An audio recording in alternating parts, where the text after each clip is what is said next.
want to talk to you about complacency. Sometimes we lose interest in something and it makes us pull back from the thing. We're easily overwhelmed by the thing, whatever the thing is. We've all been there, sort of a going through the motions thing, but there's no real passion left. And it seems like everything's boring. With what's been going on in the world recently, I fear that some people have gotten complacent about their own lives. It's like a stuck in a rut position, and it leads to depression if it's not treated, if it's not recognized. People lose hope in even the smallest things. Should a family crisis or a personal struggle erupt while you're in this place, it can be more than you can manage.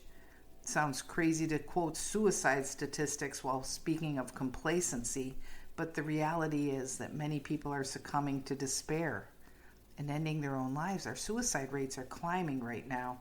What starts as a complacent behavior or being stuck in a rut can rob us of your gifts and talents. Definitely of the gifts and talents of the people that are stuck in despair. So how do we combat that?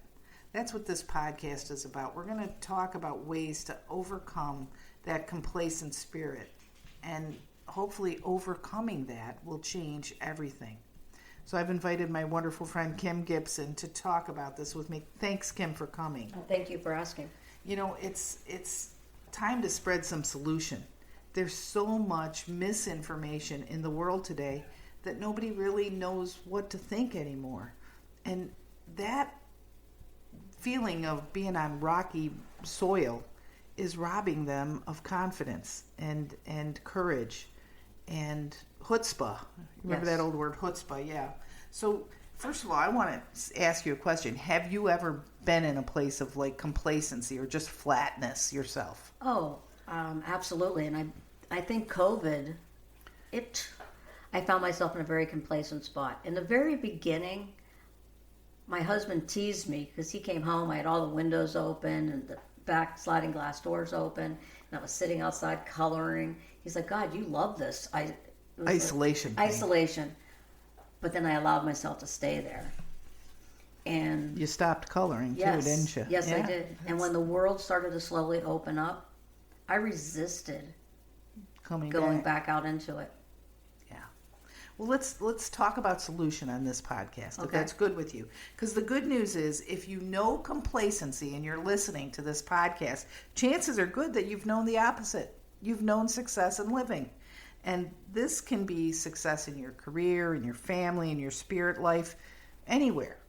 If you've known success somewhere, we want you to reach in and remember that place, because that's where we're going to start. You know, I think the biggest tool, Kim, is probably one of the most overlooked traits, and that is awareness. Becoming aware that you're stuck. But I think you almost have to hit a bottom with it. And I think that's what happened to me. All of a sudden, it's like I was so stuck I didn't even know how Right. to get out of it. Yeah. And sometimes, people look at you as a solution-oriented person, and I believe a lot of people look at me that way. So sometimes, for the type of person I am, it's hard for me to say, help. I need help. Yes. Yeah. It's really hard. Yeah. Well, I think that that's absolutely true. Despair comes before awareness. Yes. And awareness is a tool, because without it, nothing is going to change. You're going to sit there and fall deeper and deeper into the mud. In my mind, with complacency and being stuck in a rut, I see the rut as a muddy rut. And I see these old wagon wheels, like from the Western days, and I see the wheel slipping deeper and deeper. And the deeper it gets stuck in that mud, the harder it's going to be to get out of it. Absolutely. You're going to need more and more help to get out, to get a wagon wheel that's past the middle point, so to speak. So coming into awareness is recognizing that there's a problem and that it's more than you can bear. Well, fortunately for me, I have some routines set up. Mm-hmm. But even, you mentioned it earlier, I was just going through the motions with those routines. Yeah. They didn't have the meaning. It was like a check mark next I to did something. this, check. I did that, Exactly. check. Exactly. Made my coffee, check. Journaled, Yes. check. Prayed, check. Right, but none of it But was you weren't giving really me connecting. Connection. Yeah, there was That's no it. connection. There was no Yeah. connection. Yeah. Well, when we can see our world from a new vantage point, possibilities will open up. And so I'm encouraging everybody listening to think about a time when you had a good emotional run and connect with the belief that there is a way out. Because what I'm asking you, after despair, the rope to pull you out of that mud is called hope. Absolutely. Yeah, okay. The first step is honesty and acceptance of your situation. The second is hope. And then hopefully you have some faith either in yourself or someone outside of yourself that you can reach to for that help. To and help that you hope. out of that mud. Yeah. Yeah, you know, I like the acronym for hope. Hold on, pain ends. Absolutely. And sometimes we have to make a new plan. You know, I've heard of people that like set goals, you know, and all of a sudden I'm like, okay, you're in the mud. You're not going to be setting goals right now. Yeah, what's your 5-year plan? Yeah, don't go there. Just make it real simple. Open your mind to the possibility that how you are living is insane. It's insane to work against your highest good. That's what insanity is. It's knowing there's something better for you and not looking to attain it. And I don't mean a Rolls Royce or a big house in the Hamptons. I'm talking about you can connect with a higher power. You can connect with other people that are like-minded. You can connect with your true self and want to pick yourself up and get out of the place that you're in. It's a major tool against complacency. It's probably the major tool against complacency. And the word is action. You gotta do something if you want things to change. I can remember one of the first things that I remember. I remember the day things were different. Like this, I actually noticed how bright the sun was. Right. And I went out in my yard and I was weeding. Nice. You know, it was Weeding. change a muscle, change a thought. Yeah. Move a muscle, change a thought. Right. You know, and you said it earlier. We've had successes in the past, and that was one of the things that came to me during my complacency was move a muscle, change a thought.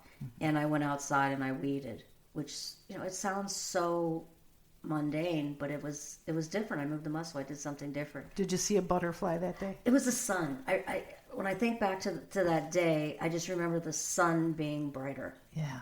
And feeling it. And feeling it. Feeling the heat on my skin. And loving it. And realizing, wow, I love sunshine on my skin. Complacent people forget those little moments of joy. Yes. Yeah, that's exactly what they are. Yeah. It's like we're robbed of joy when we fall into that rut. And sometimes we need help to get out of it. It's time to connect some dots. So I'm going to throw some dots out and see how you connect them with what you just said. Okay. Because you said a really good, that little thing of I got up and I went out and weeded and I felt the sun. And that changed something for that day. For that day. That day got better. Okay, body, mind, spirit. We have three natures. And when one of them is suffering, because I think complacency is a suffering of the mind. It's a suffering of our emotional self and our self-will. They go together in what I call a soul. So if the body gets up and goes out and kneels down to pull the weeds, and the spirit is with you, feeling the sun, remembering the joy of the creation. Yeah, remembering our past successes. Yeah, that's it. So body, mind, spirit. How would you like kind of throw those together? Have you ever used I remember my friend Debbie, our friend Debbie. Mm-hmm. Debbie, when she was angry, she was so angry. She was so emotionally bereft. She didn't know what to do. And I told her about pounding nails. I told her I'd get these I know big that story men. of yours, yes. I pounded these nails into this board in my garage, and it made my emotions feel less big. So Debbie went to the dollar store. She didn't have nails. She didn't have board. So she bought a bunch of rolls of wrapping paper, and she came home and beat them to shreds against her bed. I can see you're doing that. That's move a muscle, change a thought. But I think body, mind, and spirit, I believe they are all cohesive. They're all vessels. They all need to be fed. Mm-hmm. You know, if I am filling my body with sugar, not moving my muscles, not getting out and let the sun, it affects me emotionally. I'm going to feel run down. For me, sugar, I get my body gets inflamed. My joints hurt.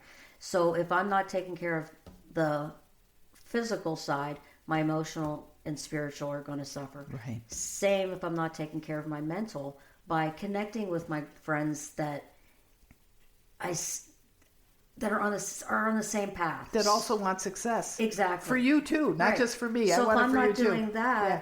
I'm not going to want to feed myself right. physically. Same if I'm not taking the moments to meditate, pray, notice the sun on my skin. They're all so intertwined, and I think we forget that. Especially we forget about the body part affecting the spirit and the mind. Yeah, how it does this. So the first thing is, if we want to make some changes, I'm going to ask you to go to a few different things. We're going to kind of pound through these a little bit quick. Okay. But if you're trying to get out of a complacent rut, these things might help you. I believe we were created in the image of God, and the creational gift we were given is creativity. So, you know, a new project or a goal might inspire you, but it could be as simple as going to the dollar store or the $1.25 store and buying a box of crayons. You mentioned you were coloring at the beginning of COVID. Yes. And I said, but you stopped coloring, didn't you? Because I wasn't feeding the other parts. Right. Break the routine. Do something different, but use your creative energy to good. Plant herbs and then cut them up, cook with them. Something that's It's funny simple. you said that because I was thinking that when you were talking about trying something different. Something different, creative. But what are some creative things? Did you used to like to sing? Well, when nobody's home, turn the music on and do your own karaoke. Right. Dance. Or even play music. Music. We put a Sonos system in our new house. I thought it was a waste of money because I'm not really a music person. But I have found during this time of complacency that if I put music playing when I'm in the house, I'm moving a little differently. I'm also not sitting in front of a TV. Taking all the negative energy. Taking in the negative. Yeah. Even the shows that might, I don't watch the shows anymore that are violent, and Donald even knows, my husband knows, she won't watch that. I remember we started watching a series called, can I say it or will it be bad? Oh, anyway, we were watching this series called Breaking Bad, and it was a real nice chemistry teacher, and all of a sudden he was becoming worse and worse, and I just said, I can't watch the demise of a fellow human being and think that's entertainment. You're better than me. I saw every episode. I was like, I can't do it. So go ahead and watch it when I'm not home. Go ahead. He can watch it. He's not affected. I'm affected by that, but I know that. Why? Because I know myself now. But so the first thing is creativity. Find something that's creative. It could be dancing. It could be music. It could be gardening is very creative. It could be coloring. It could be singing. It could be anything where your creational energies are put. For some, it's trying a new recipe. Yeah, you writing a computer program. Some of you listening are like, I don't get any of that. Okay, then write a computer program. Mm-hmm. But whatever it is, use your creativity. The next one. People think I'm crazy. Get organized. Oh, absolutely. Clean a closet. Empty the refrigerator and wipe down all the shelves. Oh, chaos around me completely affects me.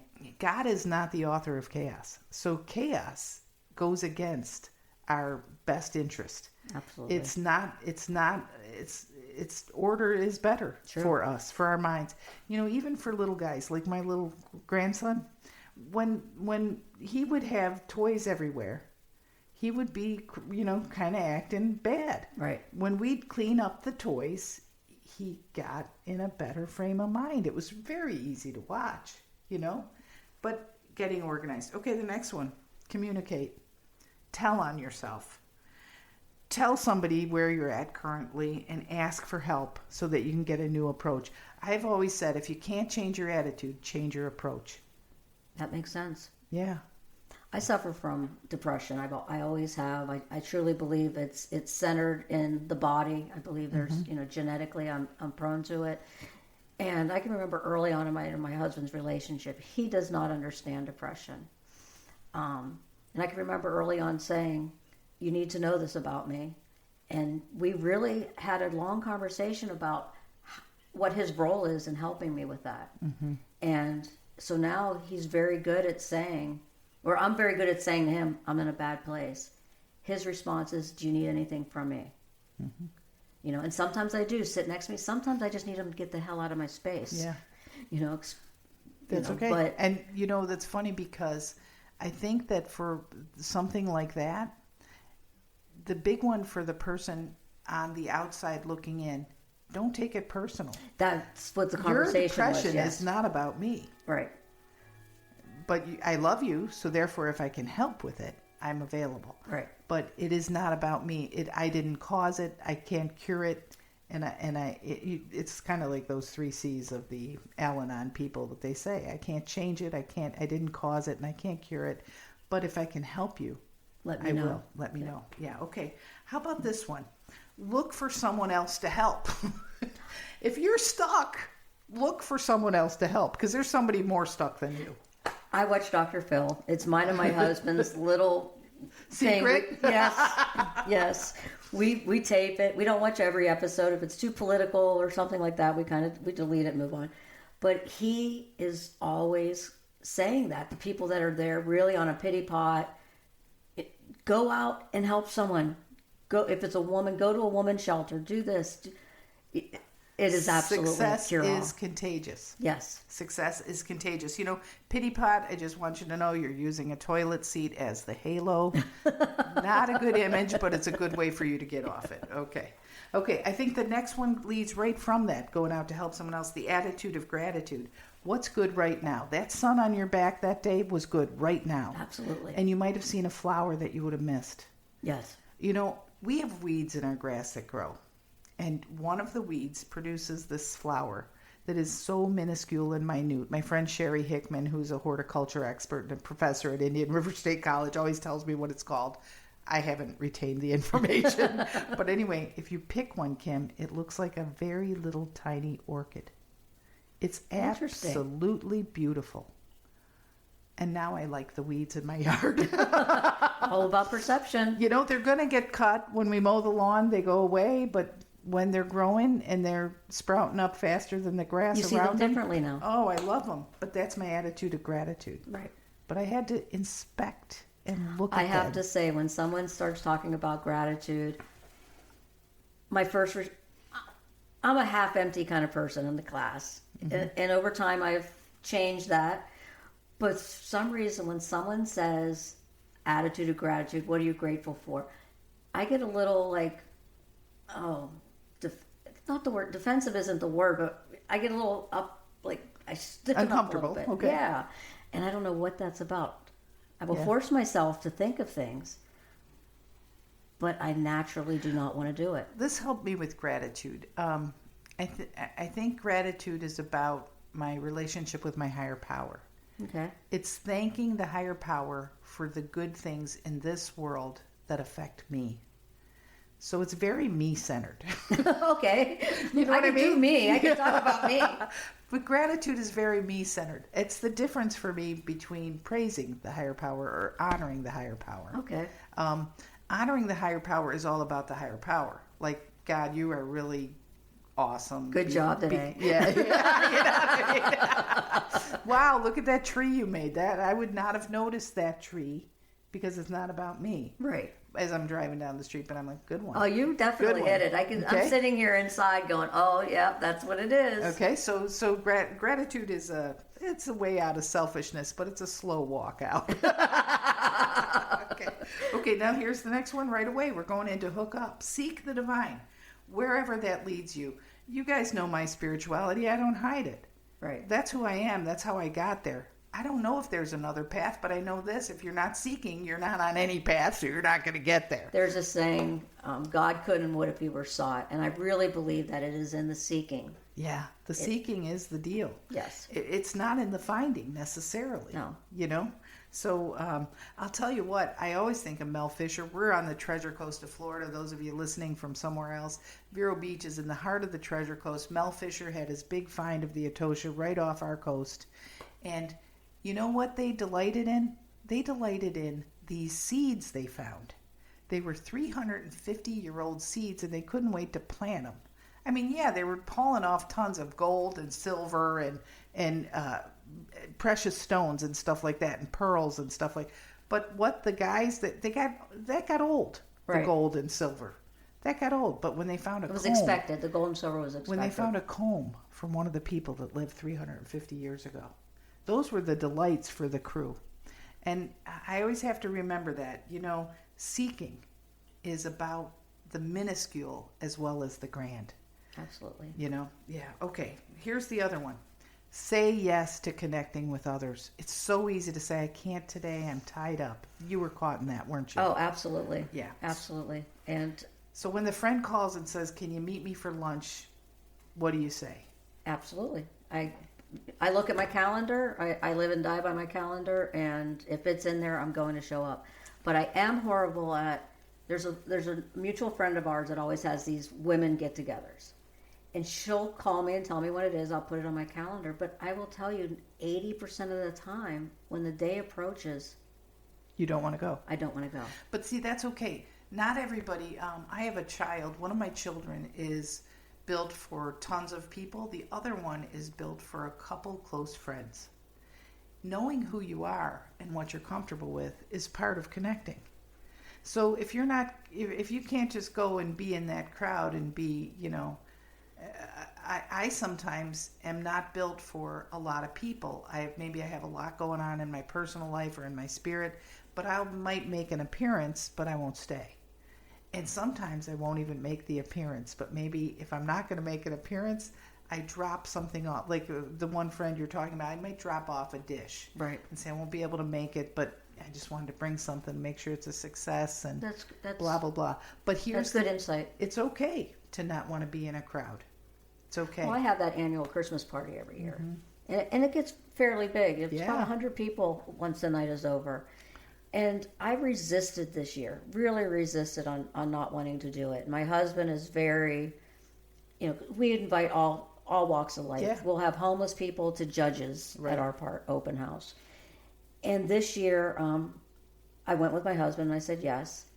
And I'll tell you what, one woman came up to me and pulled me to the side and says, "Thank you so much for inviting me." I didn't know this woman. She just saw one of everybody's welcome. My son died of an overdose 6 months ago. This is my first time out. Oh. Yeah. It's saying yes to connection with others is really big. It's a big part of getting out of that rut. I went to my husband and said, "Guess we're doing it again next year." Yeah. Yeah, you saw the fruit. Yeah. Your seed had fruit. My uncomfortableness, I realized we were creating Yeah. a place for people to feel safe. Yeah. Well, give yourself a time limit, I think, is an important part. If you're going to go somewhere and it doesn't make you feel better, if you're going to try one of these things we said, being creative or getting organized or hooking up or saying yes to, if you say, I'm going to do what they said for a week, if you don't feel better by next Tuesday, okay, go back to your hole. Right. But I promise you this, if you make the effort, you will feel better.